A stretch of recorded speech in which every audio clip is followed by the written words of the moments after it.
That Fresh Morning. That Fresh Morning. Avec Mosley ce matin dans le Da Fresh Morning. Mosley, on parle de quoi? Ce matin, comme je le disais, on parle de l'actualité du week-end. L'actualité du week-end. Ton micro. Oui, on parle de l'actualité du week-end en rapport avec évidemment l'activisme politique, mais également l'engagement des uns et des autres. Déjà, il faut signaler que en début du week-end dernier, on nous a annoncé la mise en détention de Monsieur Alexis Ndouna et également Justin Ndoundangoy à la prison centrale, dont détention préventive, bien sûr, en attendant leur jugement.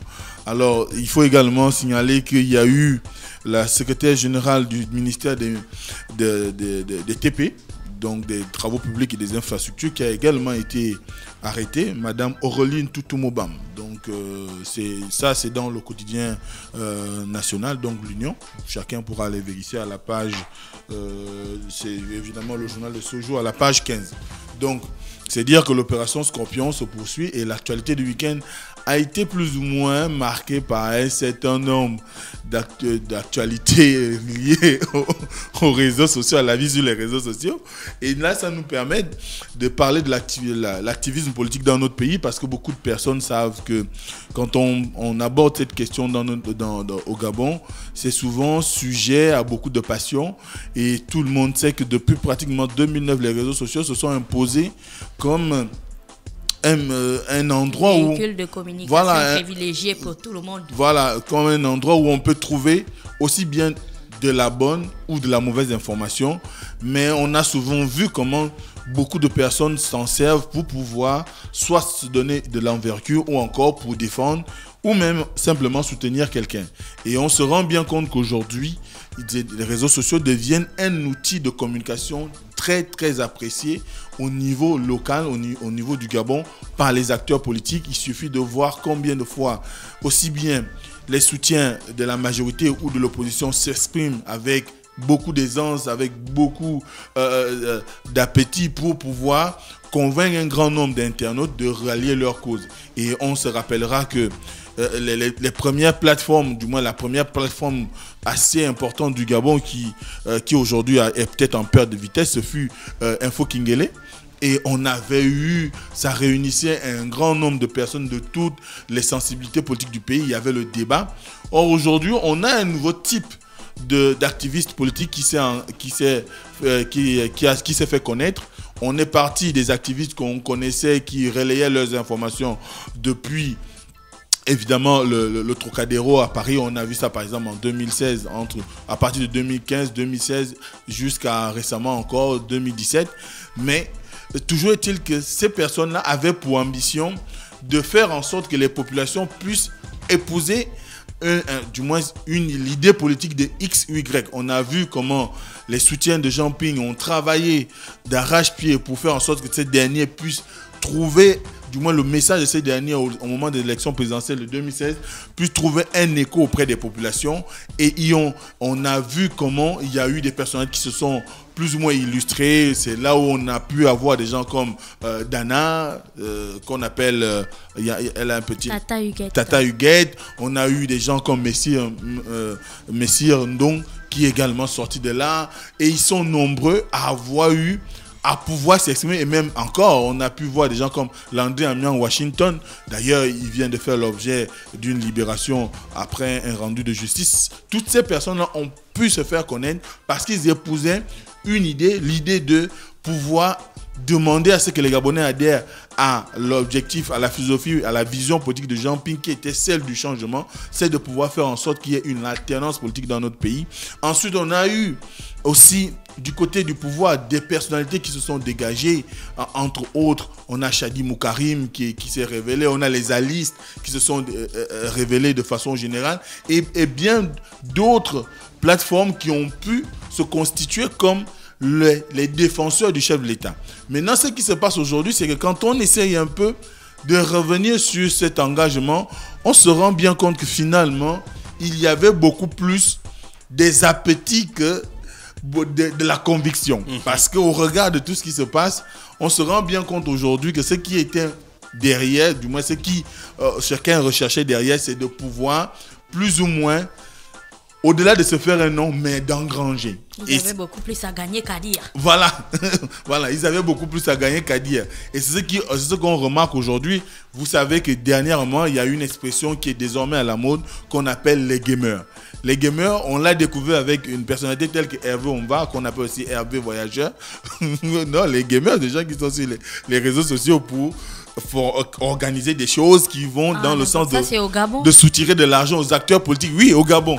Voilà. Parce qu'un gamer professionnel, c'est un gars, son travail, c'est, tu sais, les plateformes, les jeux vidéo, et tout son travail, c'est de les tester et il se fait de l'argent. Bon, au Gabon, les gamers, c'est autre chose. Non, ici, ce sont les entrepreneurs politiques qu'on appelle les gamers. Donc, histoire de pouvoir se faire un nom et puis aller récolter de l'argent ça et là et pouvoir vivre avec. Donc, c'est ce qui se passe aujourd'hui, c'est que à un moment donné, cette formule-là a réellement marché. On a vu comment des personnalités ont pu se hisser au plus haut niveau où dès qu'ils activent leur direct sur les réseaux sociaux, tout le monde se connecte. À l'exemple de Tata Huguette, à l'exemple de Jonas Moulenda, à l'exemple de Paé. Donc autant de personnalités qu'aujourd'hui, dès qu'ils engagent un direct, tout le monde se connecte pour pouvoir aller écouter ce qu'ils disent, ce qu'ils racontent. On a aussi Danger qui est également dans ce registre. Mais sauf que depuis un certain temps, il y a une situation qui se pose. Il y a des conflits qui existent réellement entre ces personnes-là et qui aujourd'hui nous donnent le revers de la médaille, on dit. Voilà, le revers de la médaille, donc, de la situation qu'on aurait pu lire comme un moyen plus efficace de pouvoir mener l'action politique. Or, ce qui ressort, c'est qu'aujourd'hui, vous avez des gens, avec la latitude qui est donnée aux personnes sur les réseaux sociaux de multiplier les comptes, qui créent 1001 comptes. Dans certains comptes, ils sont là pour frapper sur vous, donc pour dire des âneries, pour dire des choses peut-être pas fondées, pour vous insulter, pour vous présenter sous un regard qui n'est pas forcément reluisant. Et ils ont d'autres comptes qui... Oui, ils vous valorisent. Ils vous valorisent. C'est la situation du coordonnateur de la présidence en ce moment. Il y a des comptes qui tirent sur lui, qui racontent des histoires sur lui. Et il y a d'autres comptes qui sont là pour l'encenser. J'ai remarqué ça sur les réseaux sociaux. Oui. Depuis qu'il a été nommé coordonnateur des affaires présidentielles, il y a vraiment un groupe de comptes Facebook qui se sont ligués contre lui. Et d'autre côté, il y a un autre groupe Facebook, des comptes qui essayent d'encenser sa personnalité. Oui. Quoi. Et c'est ce conflit-là que Mais ça a commencé depuis cette histoire-là. Oui, c'est ce que je dis. C'est qu'aujourd'hui... Attends, Mosley, je ne comprends pas. Donc, je suis un individu.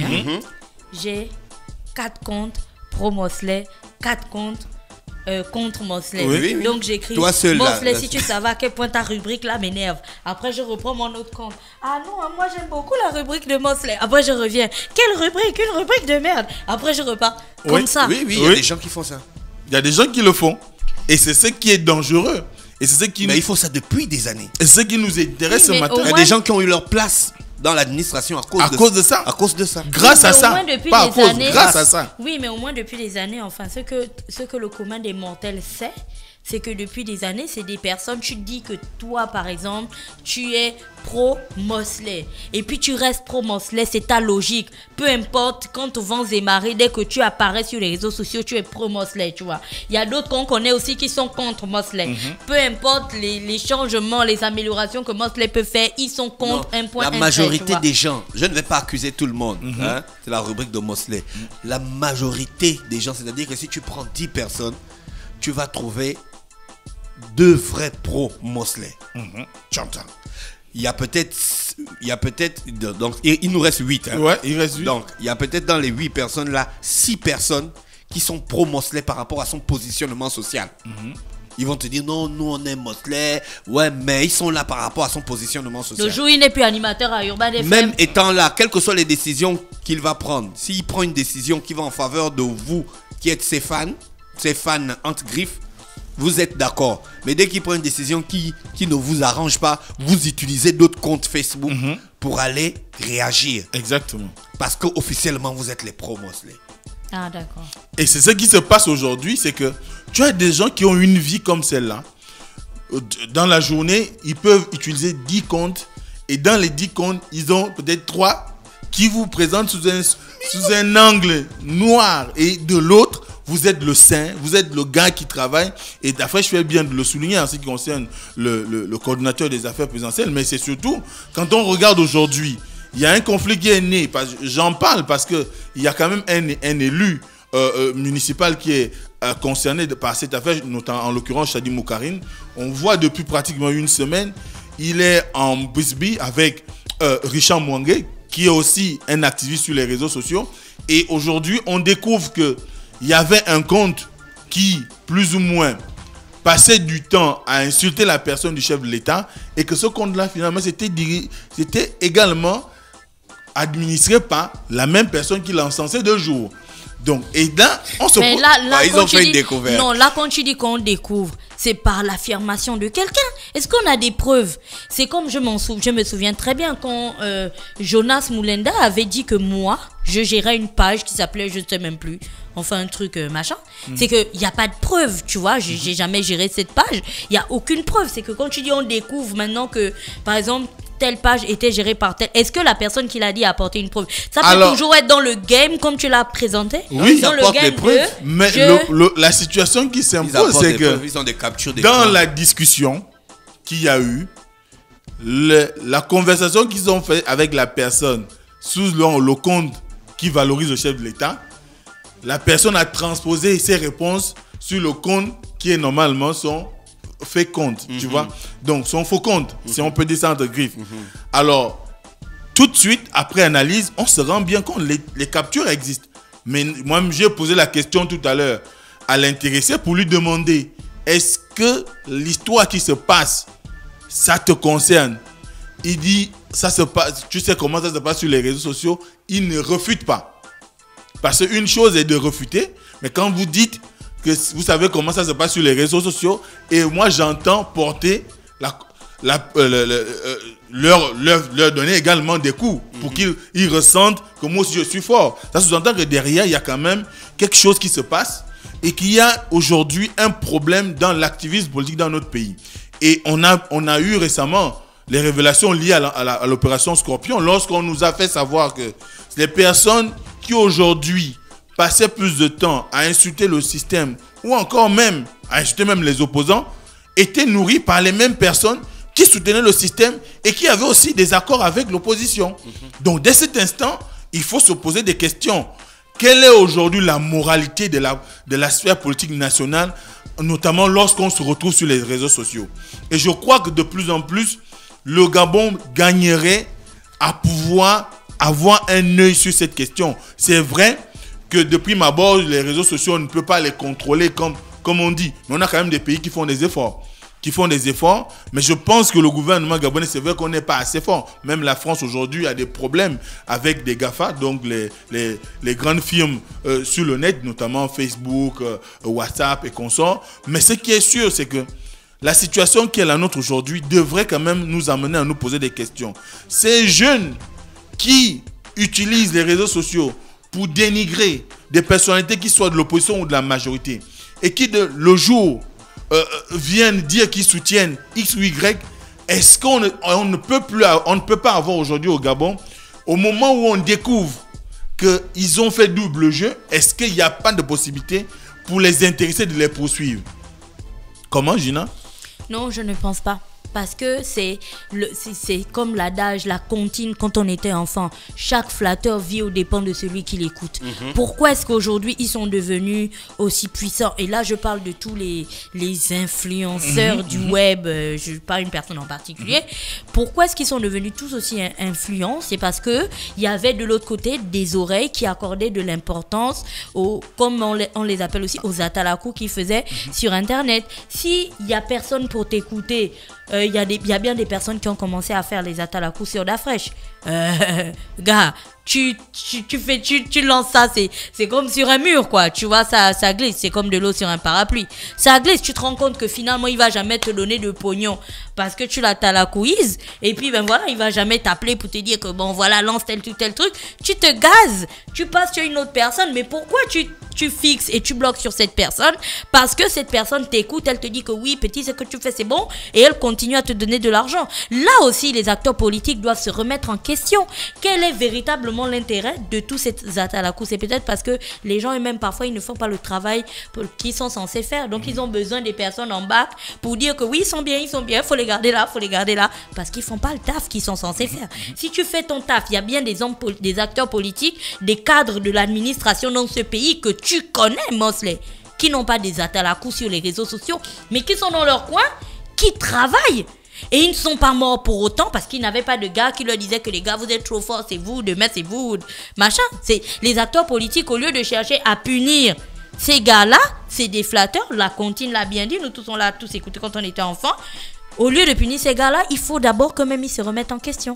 Ouais. Et ça peut être juste ce que tu dis parce que aujourd'hui on voit bien que toute cette situation est née du fait qu'aujourd'hui il y a un conflit entre les pro-Agev et les décision de l'opération anticorruption. Il y a certains qui pensent qu'il faut qu'on ait plus ou moins à reconnaître que les personnes qui ont été incarcérées dans le cadre de l'opération Mamba ont servi l'État et qu'on ne devrait pas les traiter dans les conditions qui sont, enfin, avec ce qu'on utilise aujourd'hui comme moyen pour les amener soit à restituer l'argent du pays ou encore à pouvoir donner des informations utiles pour le déroulé de l'enquête. Et je crois qu'aujourd'hui, ça va plus ou moins reconfigurer la situation politique du Gabon parce que cette histoire de l'opération Scorpion va mettre en lumière un certain nombre de faussetés. Je l'avais déjà dit ici que cette opération doit être l'occasion de pouvoir nettoyer de fond en comble la société gabonaise à tous les niveaux. Ce qui est bien avec l'opération Scorpion, c'est que même sur les réseaux sociaux, on découvre qui étaient des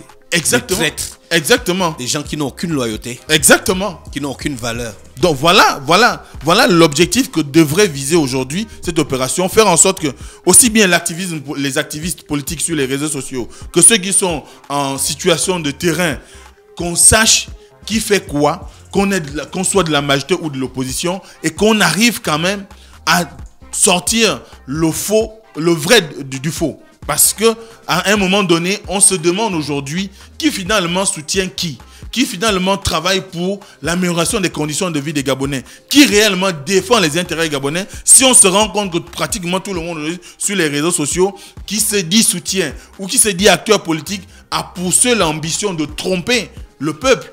Parce que quand vous allez lire les commentaires qui sont sur ces publications, vous vous rendrez compte que ce sont des gens peut-être qui n'ont pas la bonne information. Donc aujourd'hui, il est important qu'à la lumière de l'opération Scorpion, on puisse continuer à ressortir le faux du vrai.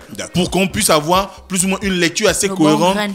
Voilà, pour qu'on puisse avoir une lecture assez cohérente de la situation politique aujourd'hui au niveau de notre pays. Que les gens qui trouvent que les conditions qui sont celles de X ou Y aujourd'hui ne s'y est pas par rapport aux fonctions qu'ils ont occupées hier, qui se déclarent et que finalement on arrive à donner à la jeunesse gabonaise des modèles, des exemples. Parce je crois que les jeunes aujourd'hui sont abusés.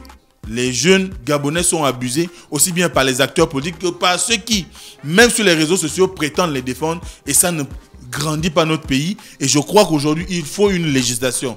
Une législation sur ces questions-là. Ceux qui font usage de multiples comptes et qui détruisent soit des familles ou des personnalités qui passent leur temps à s'inscrire dans une logique de vilipender les gens, mais qui en retour en réalité attendent qu'on leur donne de l'argent alors que finalement l'objectif voilà.